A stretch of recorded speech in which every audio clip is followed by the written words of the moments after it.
Good morning students, today's class for class 12th chapter हम कर रहे हैं 1। फर्स्ट चैप्टर की आज बात कर रहे हैं। रिलेशन एंड फंक्शन हमारा टॉपिक है। चैप्टर ये थोड़ा सा बच्चों के लिए ना बड़ा ही एंजॉय करते हैं अगर बच्चे इसको प्रॉपरली सुने टीचर को। कोई बहुत ऐसा मैथ नहीं है जो समझ नहीं आता, जनरलाइज करना है, बहुत ही इंटरेस्टिंग है अगर आप इसको पूरा सुनोगे तो। हमारे टॉपिक 2 है रिलेशन एंड फंक्शन। फंक्शन की बाद में बात करेंगे, बट थोड़ा सा अगर आपको 11th का रिकॉल करवाऊं मैं तो क्या रिकॉल करवाना है हमें? एक तो कार्टेशियन प्रोडक्ट करवाना है। आपको याद हो 2.1 एक्सरसाइज में था, और अगर आपको याद नहीं है तो 11th के प्लेलिस्ट में जाके और आप 2.1 देख सकते हैं। क्या था मैं आपको थोड़ा सा यही रिकॉल करवा देती हूँ। ए है 1 2 3 4, बी है सपोज 5 6, तो A cross B is called Cartesian product, और इसके अंदर पेयर आते हैं। पहला पेयर ए से, पहला वर्ड ए से, दूसरा वर्ड बी से एलिमेंट, और ये एक बन जाता है पूरा ऑर्डर्ड पेयर। ऑर्डर्ड पेयर तो 1 5 1 6, 2 5 2 6, 3 5 3 6 और 4 5 4 6। ये हम 11th क्लास में पढ़ के आ चुके हैं। इसका हमें काम है, दैट्स वाई ये मैंने आपको थोड़ा सा याद करवाया। आज अब हम पढ़ेंगे 12th में relation. If A and B are two non empty sets then any subset R of A cross B is called relation from set A to set B. ये कार्टेशियन प्रोडक्ट है, सबका सबके साथ, ठीक है। बट रिलेशन में आपने second exercise 2.2 अगर देखी हो लास्ट ईयर की भी, तो उसमें रिलेशनशिप ही बताया है। आज हम थोड़ा सा एडवांस करेंगे 11 से आगे। क्या है जी, आप मैथमेटिकली कैसे लिखोगे कि रिलेशन ए से बी, या एक एलिमेंट यहां से ए से और एक एलिमेंट बी से। तो रिलेशनशिप में ये भी एक अपने आप में सेट है, रिलेशन सेट। तो ये जो सेट है वो ए क्रॉस बी, जो कार्टेशियन प्रोडक्ट के सेट्स हमारे आए, उसका डेफिनेटली सबसेट होगा या ज्यादा से ज्यादा उसके बराबर होगा। अब देखते हैं, हम एक बनाते हैं इसी से, देखिए कैसे। ए दे दिया हमें, बी दे दिया, और ए क्रॉस बी हमारे दिमाग में है ही, दिमाग में ही रखना है, लिखना नहीं है हर बार। मैंने एक रिलेशनशिप आपको दिया ए एंड बी टाइप के ordered pair such that A belongs to A, B belongs to B, ठीक है। और रिलेशनशिप में मैंने आपको दिया A plus B less then 9, और इक्वालिटी भी दे देते, चलिए लेस देन और इक्वल। ये मैंने एक आपको रिलेशनशिप दिया। अब इस रिलेशनशिप में कौन कौन से ऑर्डर्ड पेयर आएंगे उसको हम सेलेक्ट करते जाएंगे। आई थिंक सो आपको समझ आया होगा। तो देखते हैं ए क्रॉस बी के, पहला एलिमेंट ए से लेना है, जैसे ए क्रॉस बी में होते ही है ऑलरेडी। तो पहला जो एलिमेंट है मेरा 1 5 1 6, दूसरा ऑर्डर पेयर 2 5 2 6, सब आ गए, ठीक है। और 3 5 3 6 भी आ गया अगर इक्वालिटी का साइन हमारे पास है। ये एक अपने आप में सेट है जिसके अंदर ये एलिमेंट्स हैं ऑर्डर्ड पेयर, ठीक है। टोटल 6 एलिमेंट आए आपके इसके रिलेशनशिप में, क्लियर। ये इसका सबसेट है या नहीं है? सपोज ये एक अपने आप में सेट हो ए क्रॉस बी, तो ये उसका सबसेट है, ठीक है। ज्यादा से ज्यादा अगर मैं यहाँ पे A plus B less than equal to 14 लिख देती तो ये सारे आ जाते। 14 से तो सारे ही लेस देन है ना, इवन 11 ही लिख देती तो भी आ जाते सारे। जैसे ही 11 लिखती तो इट मीन्स ये ज्यादा से ज्यादा इसके इक्वल हो जाता। बट अगर सपोज मैंने इसमें 14 लिख दिया, 13 लिख दिया, तो आप इसमें से कहीं अलग से थोड़ी ले आओगे, रहेंगे इन्हीं में से ही कोई ना कोई, ठीक है। तो रिलेशनशिप में जो हमारा सेट बनता है वो ए क्रॉस बी कार्टेशियन प्रोडक्ट का सेट। और रिलेशनशिप एक और एग्जांपल लेते हैं। सपोज एक ए एलिमेंट है 1 2 3 4 5, ठीक है, और मैंने रिलेशनशिप दिया ए बी टाइप के जिसमें ए और B such that A and B both belongs to लो, ठीक है। और कंडीशन दे दी मैंने A plus B equal to 4, सिर्फ और सिर्फ लेस देन इक्वल टू 4 कर दीजिए। दोनों एलिमेंट आपको ए के लेने हैं, ठीक है। 5 ये हैं, 5 ही आपके उसमें हो गए। 5 5 जा 25 पेयर बनेंगे ए क्रॉस ए के कार्टेशियन प्रोडक्ट में। हमारे कौन कौन से काम आएंगे? अब देखो आप, लेस देन 4 1 1 आएगा इसमें, दोनों का सम 2 है। और क्या है? 1 2, और क्या है? 1 3, 1 4 नहीं आएगा क्योंकि वो 5 हो गया। नेक्स्ट क्या आएगा रिलेशनशिप में आपके?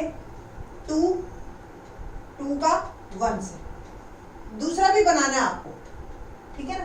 देखो आप 1 2 3 4 5, 5 ये है, 5 ये हैं। पहले 1 का इन तीनों से बनाया, ये दोनों छोड़ दिए मैंने। फिर अब 2 का, फिर ऐसे बनाना है। ये मत सोचना 1 2 आ गया तो 2 1 नहीं आएगा, ये भी आएगा, ठीक है। 2 2, फिर 3 का 1 से तो बनेगा, 3 2 नहीं बनेगा। तो कुल मिला के इस तरह से 6 एलिमेंट मेरे आ गए अकॉर्डिंग टू दिस रिलेशनशिप। ये आपका रिलेशनशिप है, ये आप 11th क्लास में पढ़ के आए। और क्या 11th में आपने पढ़ा था? Domain of a relationship. Domain क्या होता है? Domain of R is the set of all first coordinates of element of R. R के अंदर जो भी ऑर्डर्ड पेयर आए उसका पहला एलिमेंट वो डोमेन कहलाता है। 1 1 2 2 3, तो 1 2 3 ऑल डोमेन, ठीक है। रेंज क्या कहलाएगी? जो दूसरा एलिमेंट है that is called second coordinate of elements of R, that is called range. ये आपका यहाँ से रिलेशनशिप आपका शुरू होता है। अब हमें जो है some standard type of relationships करने हैं।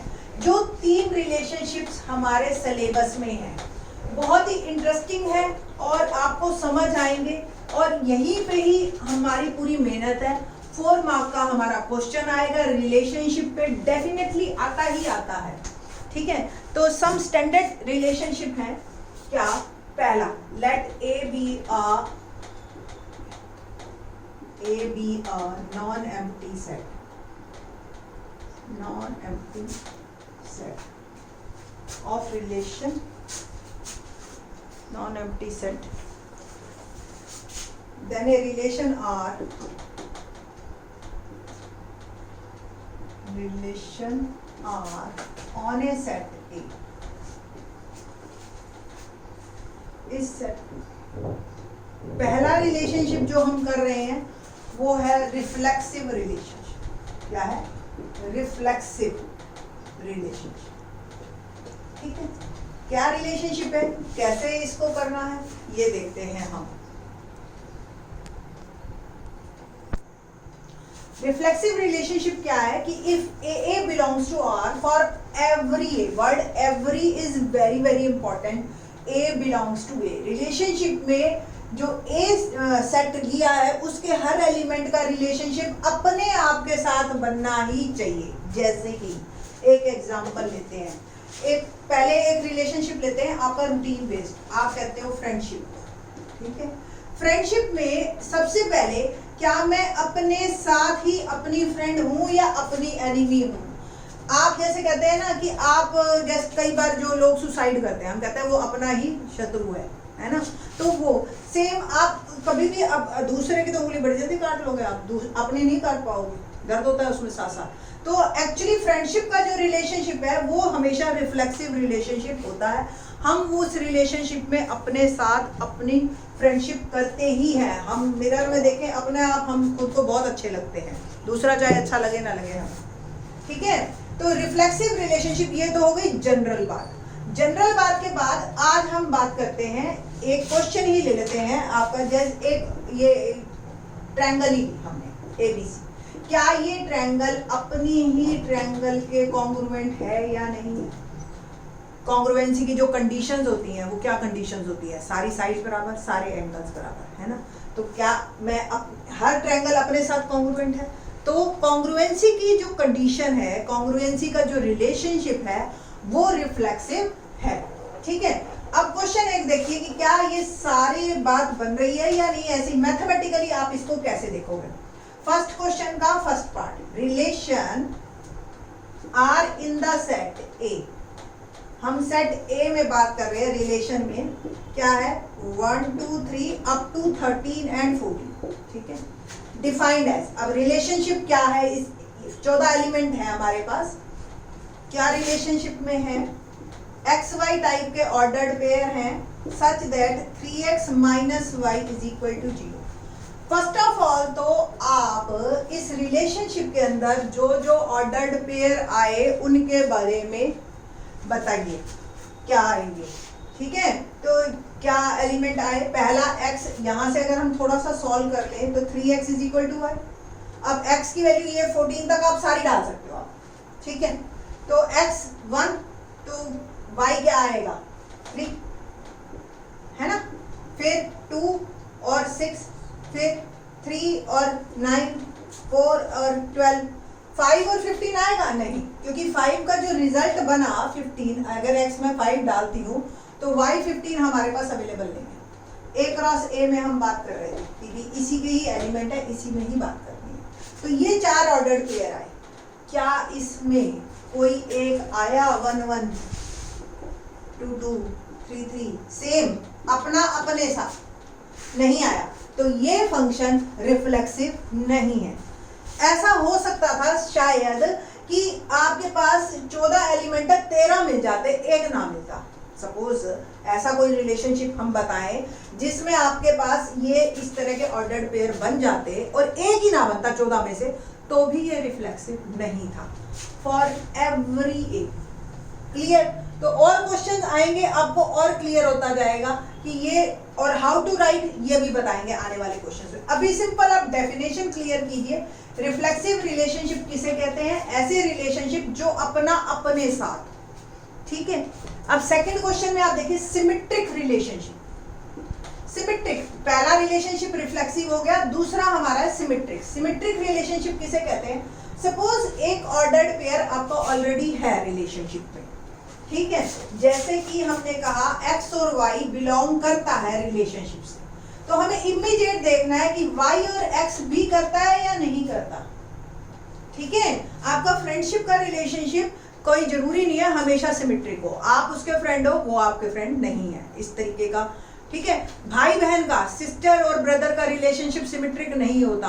अगर सपोज आपकी ये सिस्टर है x और y की सिस्टर है, तो y एक्चुअली उसका ब्रदर हुआ, बट दोनों अगर सिस्टर्स हैं तो रिलेशनशिप आपका सिमेट्रिक है, दोनों ब्रदर्स हैं तो रिलेशनशिप सिमेट्रिक है, बट ब्रदर और सिस्टर का रिलेशनशिप सिमेट्रिक नहीं है। मदर सन का रिलेशनशिप सिमेट्रिक नहीं है, सन की वो माँ है ना, और माँ के लिए वो बेटा है, तो वो सिमेट्रिक नहीं है। ये तो हो गया रूटीन लैंग्वेज में इस तरह का रिलेशनशिप। मैथमेटिकली आप कैसे सोचेंगे इसको? यही आप लेते हैं हम क्वेश्चन, ये क्वेश्चन फर्स्ट का फर्स्ट पार्ट है और इसमें यही पूछा है कि आप बताइए कि कौन सा रिलेशनशिप इसमें फिट बैठता है। तो चांस की बात है ये ऐसा एग्जांपल है जिसमें कोई भी फिट नहीं बैठ रहा। आप देखिए 1 3 है, क्या 3 1 आया इसमें? ना ही आएगा, है ना। तो एक भी आपको ऐसा एग्जांपल मिल गया जिसका रिवर्स नहीं है, तो वो रिलेशनशिप सिमेट्रिक नहीं है। एक एग्जाम्पल बनता है जिसमें मैं ये बताऊं, तो एक एग्जाम्पल हम ऐसा लेते हैं जिसमें ये तीनों सेटिस्फाई भी होते हो, रिलेशन सिमेट्रिक, रिफ्लेक्सिव और ये सब। तो एक क्वेश्चन नंबर 14 मैंने कंसीडर किया है, इजी क्वेश्चन है इसलिए लिया। Let L be the set of all lines in XY plane and R be the relation in L। ठीक है, XY प्लेन ये आपका जो आप कार्टेशियन प्लेन देखते आ रहे हो, और एक लाइन ले ली मैंने L, और L कोई भी लाइन ले लो आप, और फिर उसके पैरेलल सारी लाइंस हमने कंसीडर कर, ठीक है। तो defined as R is equal to, relationship में देखो इस प्लेन के अंदर तो सो मेनी लाइंस, ऐसे ऐसे जितनी मर्जी लाइन ले लो, उसमें हमने लाइंस कौन सी लेनी है? L1 L2। तो L1 is parallel to L2, ये L1 है ये L2 और ये आपस में पैरेलल है। ये हमने रिलेशनशिप के सारी लाइंस पे बात करनी है। Show that R is an equivalence relation. एक तो ये नया वर्ड है आप लोगों के लिए इक्विवेलेंस, इसके बारे में अभी साथ साथ डिस्कस करेंगे। पहले मैंने ये क्वेश्चन जो एग्जाम्पल लिया है वो लिया है सिर्फ और सिर्फ ये बताने के लिए कि रिफ्लेक्सिव रिलेशनशिप कैसा होता है। तो रिफ्लेक्सिव रिलेशनशिप आप देखिए, क्या इसके अंदर L1 टाइप के एलिमेंट आएंगे या नहीं आएंगे इस रिलेशनशिप में? क्यों आएंगे? क्योंकि हर लाइन अपने पैरेलल होती ही है, अब आप कहोगे कि पैरेलल की कंडीशन तो वो है, ऐसी लाइंस पैरेलल होती हैं जो लाइंस आपस में टकराए ना, बट 11th क्लास में आप लोगों ने पढ़ा है कि दो लाइंस जिसका स्लोप सेम हो वो आपस में पैरेलल होती है। तो उस कंडीशन को ध्यान में रखते हुए ये रिलेशनशिप आपका रिफ्लेक्सिव है। ऐसे तो आप कहोगे हमारे साथ क्या हम फ्रेंडशिप कर रहे हैं ये और वो इस तरीके से, तो हमारे को मेन ये देखना होता है कि ये रिलेशनशिप अपने साथ रिफ्लेक्सिव है या नहीं है, कि सेम चीज अपने साथ कर सकता है या नहीं कर सकता, किसी कंडीशन को सेटिस्फाई करता है या नहीं करता। अब यही कंडीशन में L1 पैरेलल L2 ले लेती तो नहीं था, है ना। तो L1 parallel L2, same condition मैं ले लेती हूँ L1 परपेंडिकुलर L2।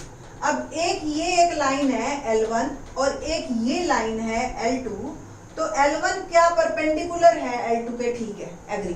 तो क्या L1 परपेंडिकुलर L1 के भी है? कोई लाइन अपने ही परपेंडिकुलर हो सकती है? नहीं ना। तो ये रिलेशनशिप रिफ्लेक्सिव नहीं है और ये पैरेलल वाला रिलेशनशिप जो है हमारा रिफ्लेक्सिव होता है। आई थिंक सो आपको कुछ क्लियर हो गया होगा और बाकी हम क्वेश्चंस में क्लियर करेंगे। सिमेट्रिक रिलेशनशिप भी सेम इसी में ही हम बात कर रहे थे आपको कि इसमें तो नहीं है, इस वाले में, इस सेट में, ये जो क्वेश्चन फर्स्ट का फर्स्ट पार्ट था इसमें तो सिमेट्रिक नहीं है। रीजन, जब कोई चीज नहीं प्रूव करनी तो एक एग्जांपल बहुत है। मैंने सिंपल ये लिखना है 1 3 बिलोंग कर रहा है इस रिलेशनशिप में, बट 3 1 बिलोंग नहीं कर रहा है, ठीक है, डजंट बिलोंग। अब बात करते हैं इस क्वेश्चन की साथ साथ, क्या L1 अगर पैरेलल है L2 के, दो लाइंस हैं, एक L1 एक L2, L1 पैरेलल L2 है तो L2 पैरेलल L1 है, एग्जैक्टली सेम है ना। तो ये रिलेशनशिप आपका सिमेट्रिक रिलेशनशिप है। आपके पास जो भी इसमें मिलेंगे वो सारे दूसरे भी मिलेंगे, ठीक है। तो यहाँ पे इस वाले केस में 14th वाले केस में रिफ्लेक्सिव भी था और सिमेट्रिक भी था। ये मैं आपको समझाने के पर्पज से कह रही हूँ, हाउ टू राइट, इस क्वेश्चन को करवाएंगे प्रॉपर पूरा दोबारा से। अभी आप क्लियर कर लीजिए अपने दिमाग में। एक रिलेशनशिप और है that is called symmetric relationship, sorry transitive relationship. Transitive relationship क्या होता है? सपोज किसी रिलेशनशिप में हमारे पास AB भी बिलोंग कर रहा है और BC भी बिलोंग कर रहा है, ठीक है, बट AC नहीं कर रहा, या AC भी करे तो हम कहते हैं कि ये रिलेशनशिप ट्रांजिटिव रिलेशनशिप है। अब एक एग्जांपल लेते हैं तब जाके जल्दी समझ आएगा। L1 पैरेलल L2, ठीक है, L2 पैरेलल L3, तो क्या L1 L3 पैरेलल होंगे? तो पहला एलिमेंट मेरा बना L1 L2 बिलोंग कर रहा है रिलेशनशिप से। रिलेशनशिप किस चीज का है? Parallel lines. L2 L3 belong कर रहा है रिलेशनशिप से, ठीक है, पैरेलल लाइंस। तो क्या L1 और L3 भी होंगे ट्रांजिटिव? यस, डेफिनेटली होंगे। परपेंडिकुलर का रिलेशनशिप देखते हैं। कोई दो लाइंस हैं L1 L2 perpendicular to L2, ठीक है, L1 परपेंडिकुलर L2 आपका सिमेट्रिक होगा। कोई लाइन L1 अगर L2 के परपेंडिकुलर है तो L2 L1 के भी परपेंडिकुलर, सिमेट्रिक हो गया। ट्रांजिटिव की बात करते हैं। L1 परपेंडिकुलर L2 है तो L1 L2 बिलोंग कर रहा है रिलेशनशिप से। रिलेशनशिप क्या है? परपेंडिकुलर, ठीक है। L2 L3 भी बिलोंग करता है। सपोज ये L1 है, ये L2 है, L3 ले लिया ये मैंने ऐसे। L2 और L3 भी आपस में परपेंडिकुलर हैं। तो क्या L1 और L3 भी हैं? क्या L1 और L3 भी हैं? नहीं, कि L1 और L3 तो पैरेलल होते हैं। तो इस तरीके से ये ट्रांजिटिव नहीं है। सपोज कोई रिलेशनशिप तीनों चीजें होल्ड कर जाए, रिफ्लेक्सिव, सिमेट्रिक एंड ट्रांजिटिव, तब उस रिलेशनशिप को हम कहते हैं इक्विवेलेंस रिलेशनशिप। ठीक है, तो ये क्वेश्चन 14 इसी तरह से था। हाउ टू राइट ये हम बाद में बताएंगे। थैंक्स।